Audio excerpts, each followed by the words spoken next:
Hello, everyone. So I'll just share a little bit of a story with you in this podcast. बहुत से friends मुझसे पूछते हैं आप कैसे बाहर गए या क्या चैलेंजेस हैं बाहर जाने के लिए, बाहर की लाइफ में क्या चैलेंजेस हैं।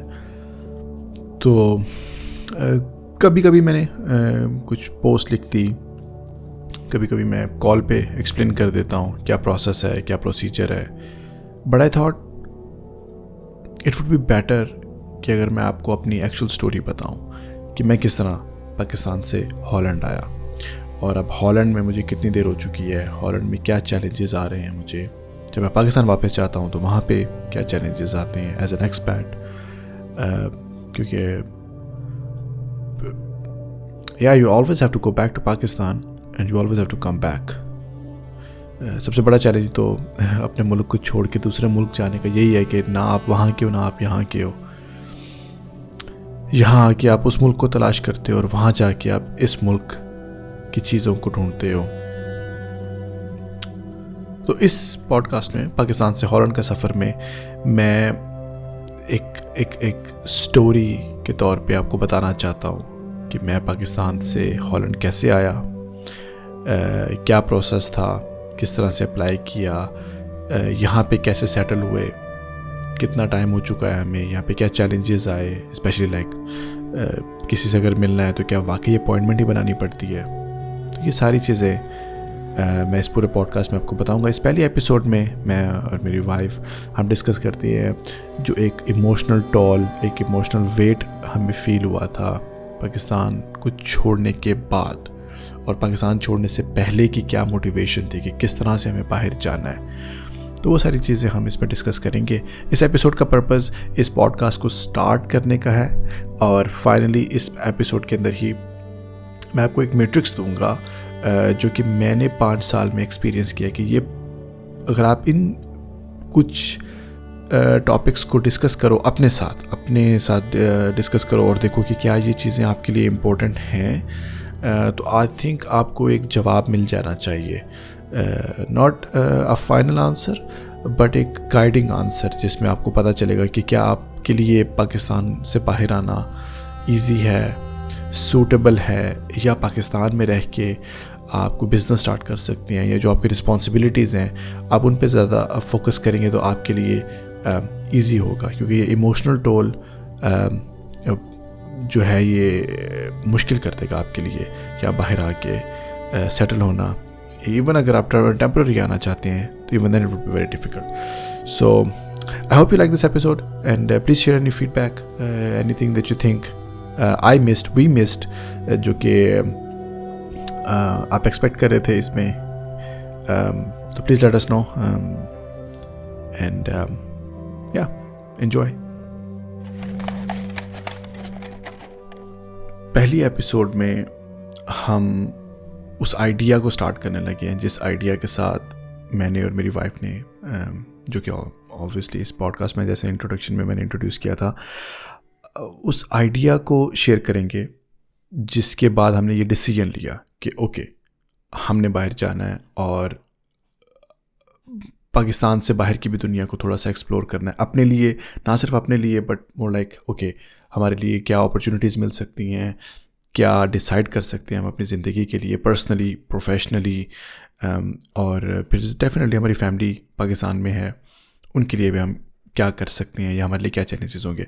तो इस एपिसोड में हम मोटिवेशन को डिस्कस करेंगे, क्या हमारी मोटिवेशंस थी, इमोशंस क्या थे, हमारे फैमिली सोशल डायनामिक्स क्या थे, करियर, क्योंकि मेरा और मेरी वाइफ का दोनों का हमारा सॉफ्टवेयर इंजीनियरिंग का बैकग्राउंड है, तो हमारे लिए करियर अपॉर्चुनिटीज़ कहाँ बेटर थी। ऑब्वियसली पाकिस्तान में भी करियर अपॉर्चुनिटीज़ बहुत ज़्यादा हैं, स्पेशली आईटी के अंदर सॉफ्टवेयर इंजीनियर्स के रोल बहुत ज़्यादा अवेलेबल हैं, but then again financial stability के तौर पे और एक पर्सनल सेटिस्फैक्शन जिस तरह आती है उसको भी डिस्कस करेंगे। So first episode is not about how we arrived in the Holland, but it's more about the homework we did. हमने क्या चीज़ें प्रिपेयर की, कहाँ कहाँ से हमने सपोर्ट ली, कौन से मटेरियल हमने स्टडी किए, गूगल पे हमने क्या चीज़ें देखी, यूट्यूब पे हमने क्या चीज़ें देखी। और चूँकि हम इस पॉडकास्ट में ज़्यादा फोकस हॉलैंड पे रखेंगे, तो हॉलैंड की गवर्नमेंट की तरफ से क्या क्या रिसोर्सेज आपके लिए अवेलेबल हैं, हॉलैंड में कम्युनिटीज़ कौन सी हैं, और जब आपने डिसीजन लेना है तो वो आप डिसीजन किस तरह से लेंगे। और इस एपिसोड के एंड पे मैं कुछ मटेरियल आपके साथ भी शेयर करूंगा। आप उस मटेरियल को यूज़ करते हुए देख सकते हैं कि क्या आपके लिए एक लॉन्गर टर्म में, और इस लॉन्गर टर्म को मैं 3 साल, 4 साल, 5 साल या इवन 10 साल के ऊपर भी आपको रेकमेंड करूंगा कि आप उस लॉन्गर टर्म के ऊपर देखें कि क्या पाकिस्तान से बाहर निकलना आपके लिए सूटेबल है, भी एक अच्छा ऑप्शन है, या आपको इसको कंसिडर करना चाहिए, या पाकिस्तान में ही आपके लिए बहुत अच्छे ऑप्शंस, अपॉर्चुनिटीज़ आपको मिल सकती हैं। सो इस एपिसोड में मैं और इकरा हम लोग अपनी स्टोरी, अपनी बैकग्राउंड भी डिस्कस करेंगे, अपने सारे वो स्टेप्स डिस्कस करेंगे। अगर आप इसको यूट्यूब पे देख रहे हैं तो आपको वो पिक्चर्स नज़र आएंगी जो हमने पिक्चर्स इस पूरे जर्नी में लिए। तो इस पूरे पॉडकास्ट का एक तो पर्पज़ ये था कि हम आपके साथ अपने लेसन्स जो हमने सीखी हैं यहाँ पे हम वो शेयर करें, but also to take you through the same journey, जो कि हम खुद भी इसको एक दफ़ा दोबारा एंजॉय करना चाहते हैं। So Iqra, are you ready? So yeah, of course I'm ready. It's more like I'm a lot excited to share Pakistan से हॉलैंड का सफ़र में जो भी हमारा सारा एक्सपीरियंस रहा और बहुत सारी चीज़ें लर्न करने के लिए और शेयर करने के लिए with others. So yeah. Yeah, exactly. I think when I look back, हमारा मोटिवेशन और पर्पस जो था वो बेसिकली स्टडी के लिए बाहर आने का था। जब मैं और इकरा जब मूव आउट हुए, it was 2020 peak Covid time, और हमें जॉब का हॉलैंड स्पेसिफिकली हॉलैंड का हमें कुछ भी नहीं पता था। हमारा सिर्फ प्लान था, let's just do masters together. हम स्टडी करने के लिए निकले थे। टर्की के लिए हमने प्लान बनाया था, टर्की हम स्टडी करने के लिए गए, यूनिवर्सिटी में एडमिशन लिया, और फिर कोविड स्टार्ट हो गया। कोविड की वजह से ऑलमोस्ट हर चीज़ रुकी गई। इनफैक्ट हमारा जो प्लान था वो यही था कि स्टडी करेंगे, मास्टर्स करेंगे, and then we will see what to do. तो 2 साल का एक छोटा सा प्लान था। बट ड्यूरिंग कोविड, क्योंकि और तो कुछ कर नहीं रहे थे, जो यूनिवर्सिटी थी वहाँ भी नहीं जाते थे, घर से ही स्टडी थी, तो उस दौरान क्योंकि काम तो करना है, तो वहाँ से अपॉर्चुनिटी इस तरह से मिली। इंटरव्यूज़ हुए, इंटरव्यूज़ के बाद visas, and then we moved out. इस एपिसोड में हम वीज़ाज़ के बारे में डिस्कस नहीं कर रहे। Visas, job finding, settling in, वो सब नेक्स्ट एपिसोड्स में आएंगे। बट अभी सिर्फ for the sake of background, हमारा जो मोटिवेशन था मेनली वो सिर्फ ये था, to just study and then see what happens, right?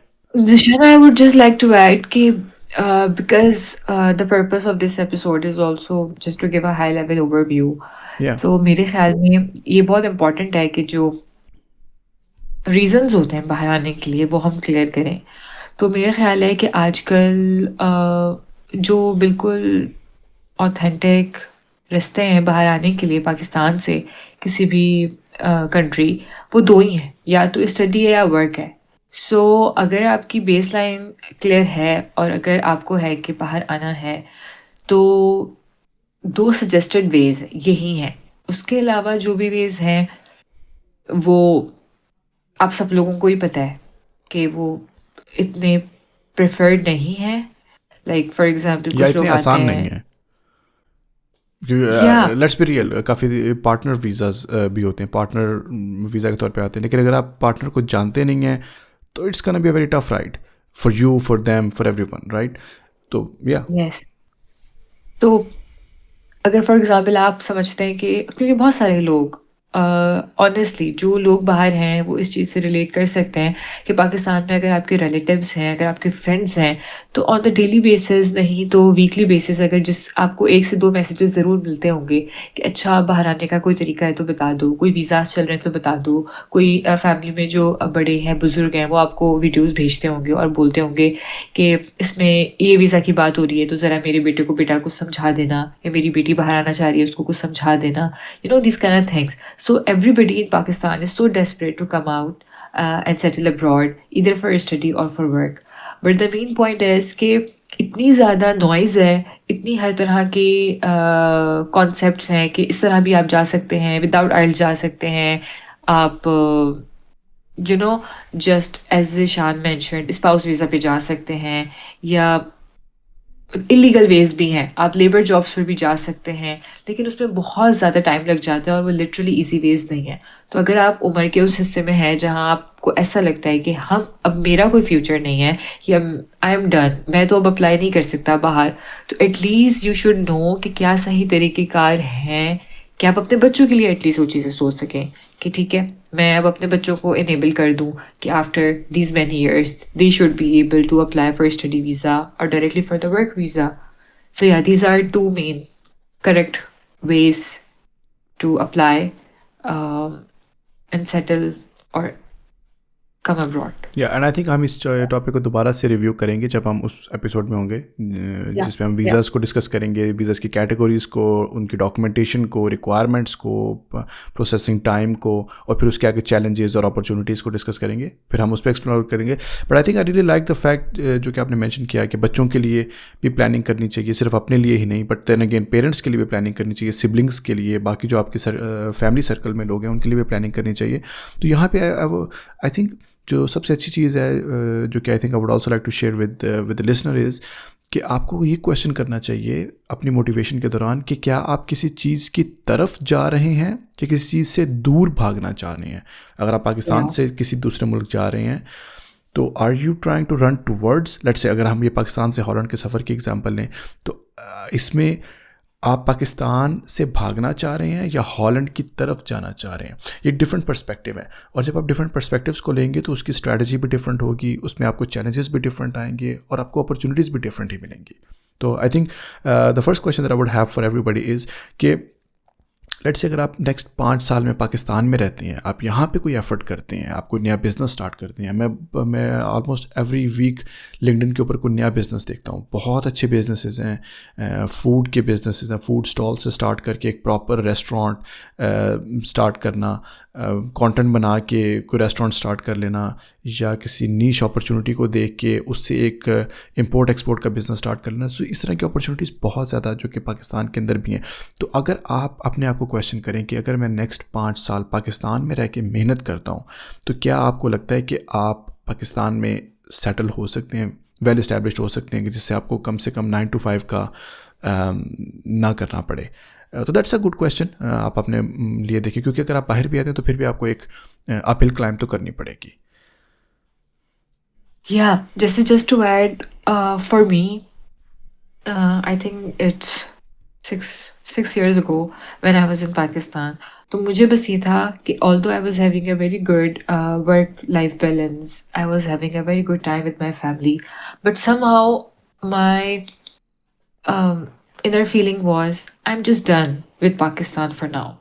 This is a very harsh sentence to say, but इतना सब कुछ हो रहा था, yeah, I'm just done with traffic, I'm just done with these kind of things, so I just want a change. Although मैं कभी बाहर नहीं आई थी, या मुझे कोई इतनी ऑब्सेशन नहीं थी कि कैसी बाहर की दुनिया होगी ये सब कुछ, but that feeling, that urge of a change was so strong कि मुझे था कि no, now I really need a break, कि मुझे पाकिस्तान से बस बाहर जाना है. तो ये वाली चीज़ कि यस, मुझे पाकिस्तान से दूर जाना है. कहाँ जाना है, what will be my next destination, I wasn't sure about that, but yes, Pakistan से जाना है, ये क्लियर था. और एज ईशान एडेड कि we really wanted to apply for masters, और हमारा डेफिनेटली एक ये था कि हम सेम यूनिवर्सिटी में हमें मिले, ताकि हमारी बाकी सारी चीज़ें, अकोमोडेशन, कम्यूट, सब ईजी हो. लेकिन बहुत मसले मसाइल हो रहे थे, क्योंकि I was from Karachi and Zeeshan was from Lahore. So जैसा आपको पता है, जर्मनी में अगर आप अप्लाई करें, या बाकी भी किसी एम्बेसीज़ में, इटली अप्लाई करें, फ्रांस अप्लाई करें, तो वीज़ाज़ प्रोसेस टोटली डिफरेंट है. या so it was very difficult कि हमें सेम कंट्री और सेम यूनिवर्सिटी में एडमिशन मिले. But we had just one goal. Any country, any European country would do, but we just have to leave Pakistan. So अगर आप आपको ये clarity है कि अच्छा आपका रीजन क्या है जहाँ आपने जाना है और आपका डिग्री प्रोग्राम कौन सा है जहाँ आपने जाना है, तो it will be very easy कि ठीक है, ये कॉन्सेप्ट क्लियर है कि हाँ मुझे पाकिस्तान में नहीं रहना। बट जो लोग इस तरह से कहते हैं कि यार पाकिस्तान में भी रह सकते हैं, बट या आई जस्ट विश कि अगर कोई अपॉर्चुनिटी मिली तो चले जाऊंगा, देख लूंगा। तो मैंने उन लोगों को देखा है कि इट्स बीन लाइक 3 साल 2 साल 4 साल ऐसे ही गुजर रहे हैं, but they are still very much unsure कि उन्होंने करना ही क्या है। कि अगर कोई अपॉर्चुनिटी आ गई, ऐसे अपॉर्चुनिटी नहीं आएगी, you really have to make your mind कि अच्छा now I really want to apply for this programme, अब मुझे जाना है, मैंने प्लानिंग स्टार्ट करनी है। That's why clarity is very important. आप बीच में नहीं रह सकते कि हाँ पाकिस्तान भी छोड़ना है, या शायद यहाँ पे कोई जॉब मिल जाए तो कर लूँ, या यहाँ पे बिजनेस स्टार्ट कर लूँ। या so please just do have the clarity if you are somewhere around to start this journey. या रियली लाइक इट। जिस तरह कहते हैं ना, दो कश्तियों के मुसाफिर मुसाफिर ना इधर के रहते हैं ना उधर के रहते हैं। तो जस्ट स्टार्ट डूइंग।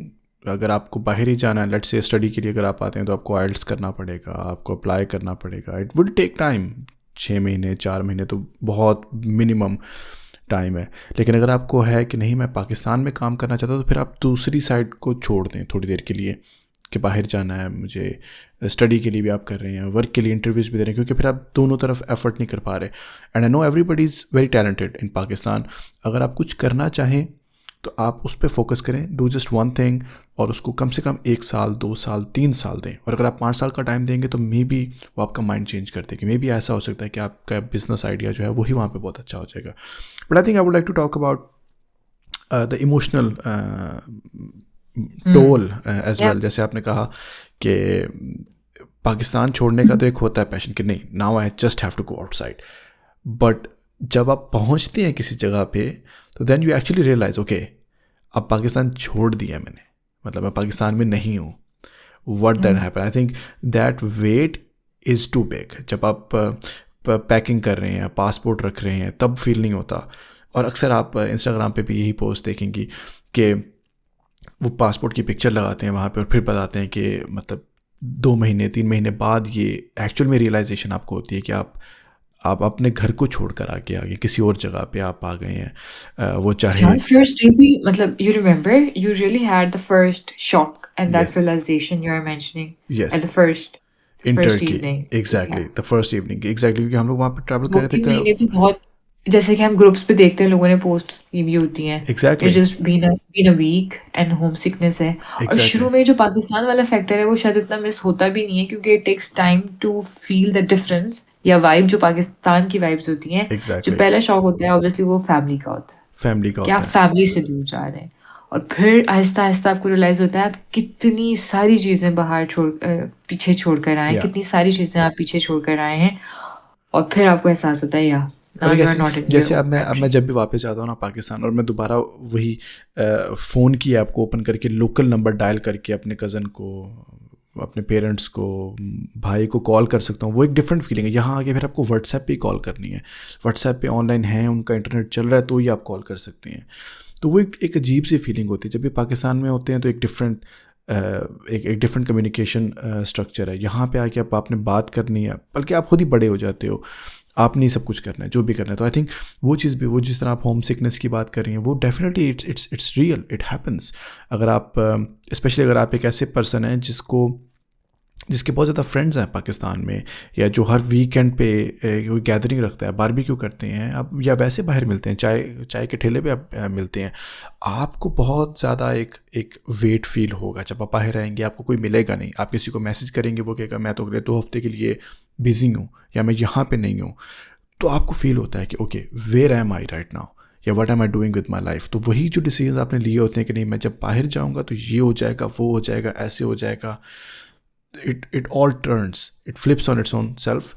और आपको फिर रियलाइज़ होता है कि नहीं, जो चीज़ें मैंने इंस्टाग्राम पे देखी थी या जो चीज़ें मुझे किसी मेरे फ्रेंड ने बताई थी वो रियल नहीं है। या कम से कम आप अपनी टाइमलाइन को किसी और के डिफरेंट टाइमलाइन के साथ कंपेयर करना स्टार्ट कर देते हैं कि कोई किसी को लेट्स से अगर बाहर 10 साल, हमारे साथ भी यहाँ पे हमारे फ्रेंड सर्कल में काफ़ी लोग इस तरह के हैं जिनको 10 साल हो गए हैं हॉलैंड में, या 15 साल हो गए हैं, 20 साल हो गए हैं।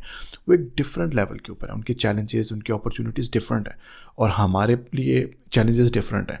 तो आई थिंक ये भी अपने आप को प्रिपेयर करना बहुत इंपॉर्टेंट है। इसमें भी एक एपिसोड आएगी जिसमें हम डिस्कस करेंगे, जिसमें loneliness, social connection, finding people, finding support, वो सारी चीज़ें हम उसमें डिस्कस करेंगे, और वो चैलेंजेस शेयर करेंगे जो हमने फेस किए।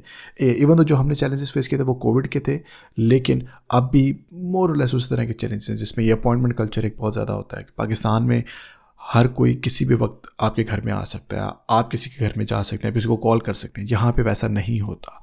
यहाँ पे आपको हर एक से पूछना पड़ता है, परमिशन लेनी पड़ती है, फिर आप जाते हैं। तो यूजुअली जब आपने किसी को मिलना तो आप एक महीना 2 हफ्ते पहले आप किसी को रीच आउट करते हैं, आप उनके साथ प्लान करते हैं, फिर आप मिलते हैं।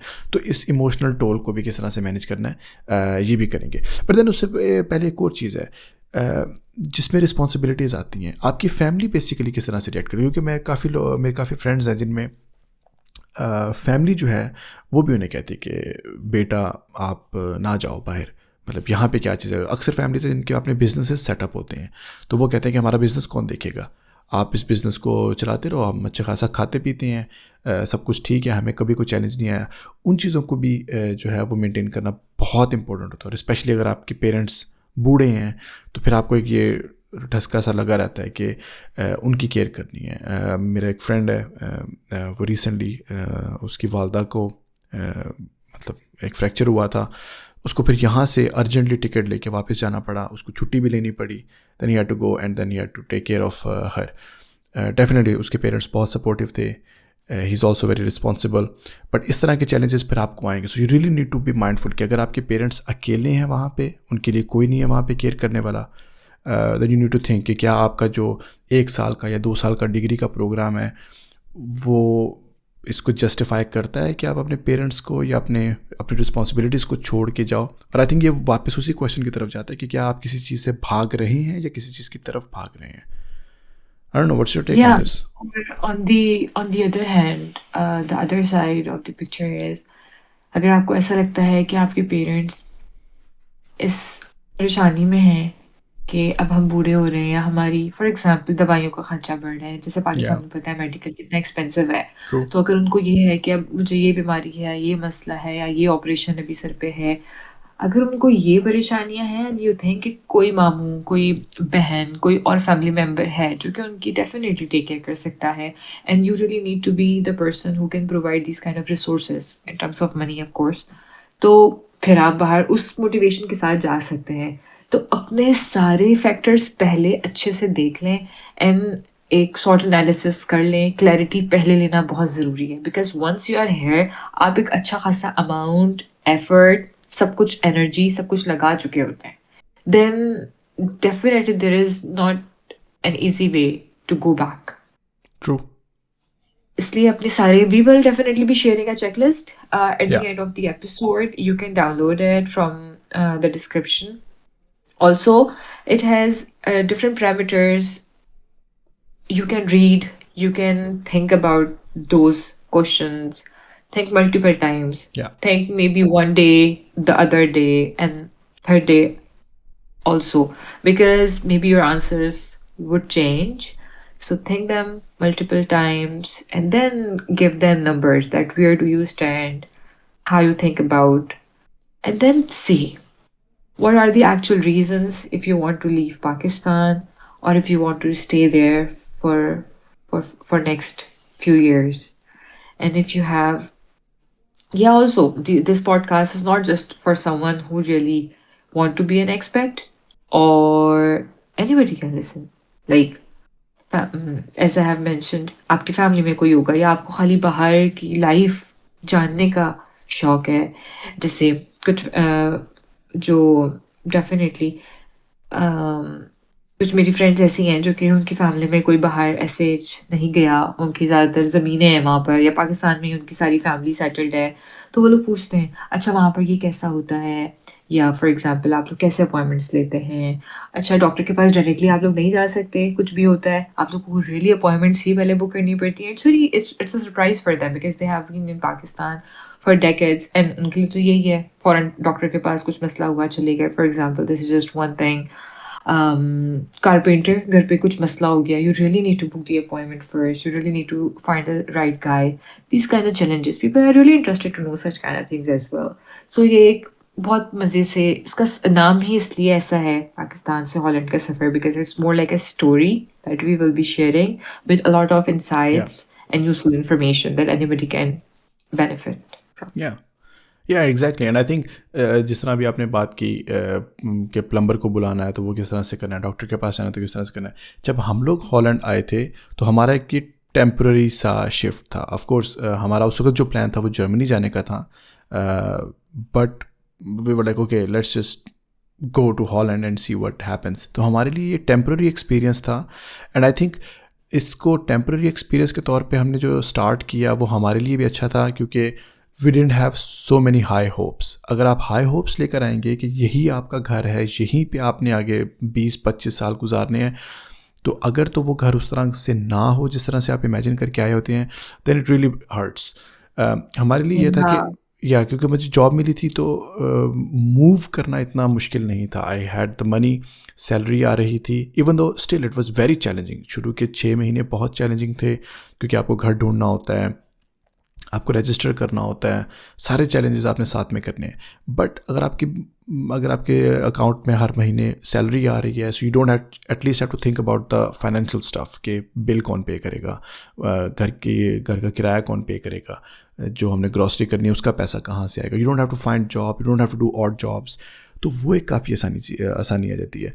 लेकिन उसमें आप टेम्पररी और परमानेंट में दोनों में आप अपने लिए कम से कम सक्सेस ज़रूर डिफ़ाइन करें. कि अगर आप टेम्पररीली भी आ रहे हैं, क्योंकि मेरा एक आया था मेरे साथ तकरीबन 8 महीने के लिए आया था, और 8 महीने के बाद जब वो वापस गया तो उसने कहा मैं सिर्फ आके इसको चेक करना चाहता था कि यहाँ की लाइफ कैसी है, हाउ इज़ इट.